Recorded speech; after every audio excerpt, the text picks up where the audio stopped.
Now, we called ourselves Kriegies. I show you.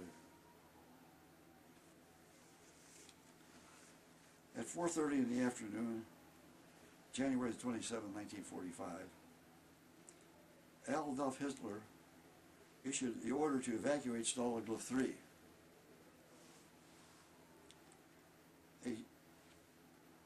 The camp would be liberated by the Russians. They didn't want the Russians to liberate us. So we were moved to Munich, Moosburg near Munich. We were moved there. But we had a long march.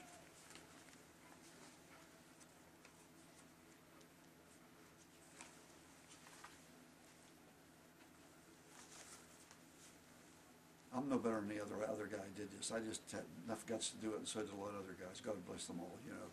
I don't want to make myself a special hero. I was a lucky guy. But I was young at one time. Look at this.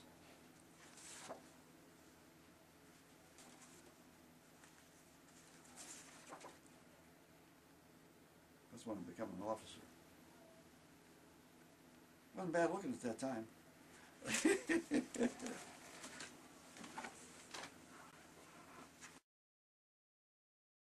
Well, what happened is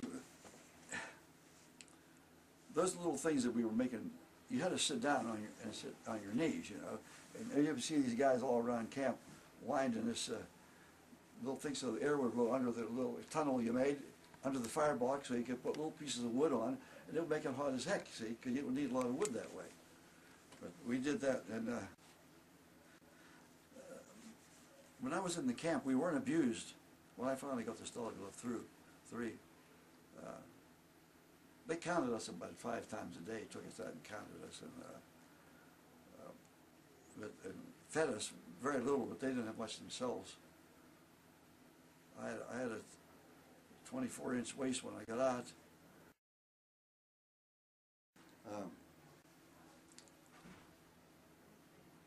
We would talk about food all the time. God, I say, wished I had that peanut butter. Wished I had that turkey. Wished I had that chicken.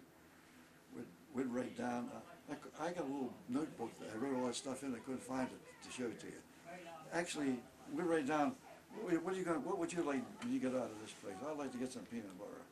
I'd like to get a box of candy and eat the whole thing, you know. But I was finally brought home. General Patton's troops came in 2 weeks before the war was over, and we were finally taken to France and taken back to the United States on a Grips home. There was two ships, of sister ships, Grips home and a Coons home. Maybe I'm old as I am, I still remember stuff. And we were taken to Fort Dix. Then I was sent to Texas before I got out of the service.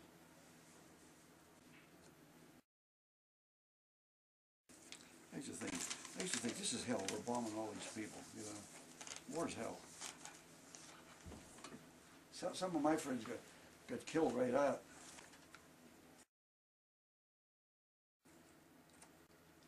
Funny thing, when we got to Fort Dix, I came back home on the Coons home, and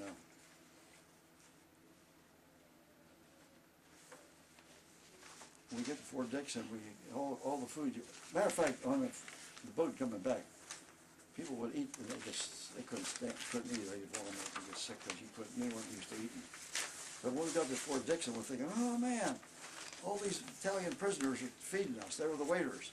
They were eating all good during the war. They were having a good time. Safety. The number one thing to talk about was food. That's it. Sometimes guys would get a little bit, like I got some tin cans, I was able to do something. One guy made a clock. They left us have a pair of hand clippers. I cut other guys' hair once in a while.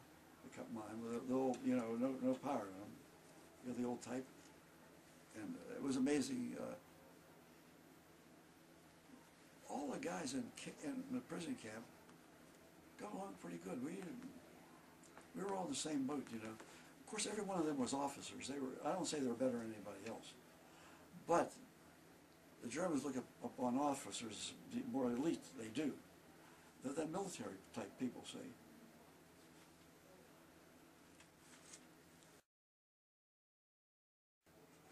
came back from the service and finished college, and I did have a commercial license.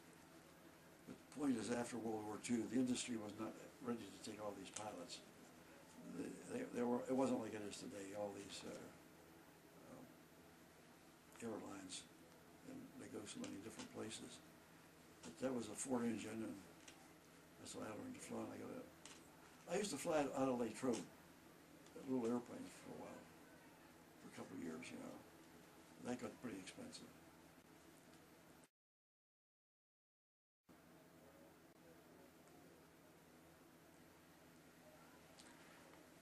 Being in the prison, I was moving around so many places when I first carried it. I don't know where I was. I landed in the field. They take me to this house. They had about 15 other airmen. Little village, 3 or 4 houses. Sat us down. We didn't know what they were going to do. And then they moved us someplace else, like a little jail, and then they moved us someplace else. Then they put us on boxcars and took us just all the 3 up between Breslau and Berlin. The camp was there on that map. Will show that. And the hardest part, when you first get shot down, you don't know whether they're going to kill you come from the ground. Lucky they didn't have a lot of guns. Mostly it was civilians, but about 50 of them. But I didn't carry a gun, like I told you. They didn't want you to carry a gun because you took a gun and they'd shoot you for sure. Because you couldn't handle 50 people, you know. They took the other pilot and I to a tree, and I couldn't speak their language, but they were indicating they were going to hang us. I said to this other guy, I said, "Babe, we better, let's take a run for it. Get shot in the back rather than put the noose around our necks."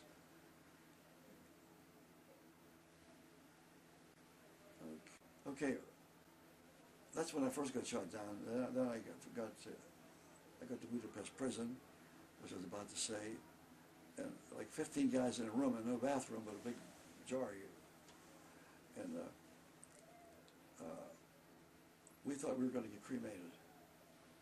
We heard about that, you know. They told us they were going to get us in a shower. They did, but I thought I'd get cremated. But I did a heroic thing. And how can I tell you this without bragging? I'm in this room, 15 guys in a room in one bed. We sat on the floor.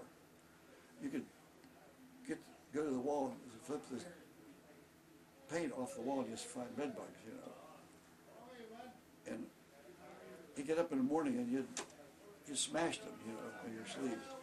But I heard noise up with that, about that high. I got the guys to boost me up. 15 minutes later, 2 guards come in and say, "Who's looking out the window?" Well, I was young. I didn't want the other guys to get in trouble. I thought it was me. I thought, I'm dead. They take me outside, they walk me down the hall, leave me against the wall, take their guns out, they just slap me across the face a few times and sent me back in. How about that? What are you going to do? You know, all these guys, 15 guys, and you're the guy that did it. But I often say, people say, what's it like? Some people that get shot down get killed right there. It depends who the people are. If we were at war with a country now and they landed in this parking lot out here, there'd probably be some guys in this place would say, "Let's kill them." There would probably be some people that let turn over the military, which would happen to me. And by the way, I was in this house, sitting on the floor. My navigator, he had landed near us, but he broke his leg, and I'm sitting on the floor trying to put his leg between him and keep him warm because he was freezing. He was shaking, you know. They'd have different guys come in to look at his leg, and I knew he wasn't. It was broken. I knew it was. So at that time, a Catholic priest came in, and he got talking to my navigator, engineer. Now we all didn't land at the same place. Just happened to be a couple close by. I met with other guys that were shot down too the same day. The priest, my engineer could speak French. They must have talked for 4 hours, calming people down. Because when I walked in the house, they were kicking and spitting on us, you know. As long as the priest was talking to them, I was saved or can for a while. Let them a good chance to cool down, you know. They were mad. I can't blame them. We're bombing the railroad yards, you know. And my airplane, I watched it hit the ground. It almost hit a house. It gets down. That guy came up. He was mad. Almost killed his family. But I'm kind of backtracking. You know, when you get in an airplane in here, the first time, I was a co-pilot on this first mission because my pilot had more experience than me. He was already 26 years old. I was 22. He was a Dartmouth graduate, a hell of a good pilot. And I'm sitting there thinking, oh man, look at them black puffs of smoke and them white puffs of smoke. Then you see airplane going down this way. Then you see a German fighter on their tail to shoot them down more, you know. I thought, man, this is dangerous. But I got hit, but I didn't. Nobody got wounded in the airplane. The navigator didn't break his leg when he landed. Because we never practiced. See, we never know how to jump. It just says, when you have to get out, if you can get out, get out. But sometimes you'd see a guy, airplane in front of you get hit. And you heard what a spin is like. In a big airplane, it doesn't go straight down, like a kind of flat spin. Well, the centrifugal force holds you in, you can't get out. You can imagine, you've been on rides in the park. If it's going fast enough, you can't move out, you can't walk anywhere, you know. Something went down with the airplane. Yeah, when I was a kid, I used to make model airplanes. That's why I enlisted. I thought, I'm not going to get drafted. I'm going to enlist. I'm going to see if they can make me a pilot. Of course, when you enlisted, you didn't know whether you were going to be a pilot or a bombardier or a navigator until they take you down and they give you all kinds of tests. They give you physical tests and dexterity tests and a whole bunch of stuff. And then we're in this big barracks, and all those guys, there are maybe 50 guys in this big barracks in Texas.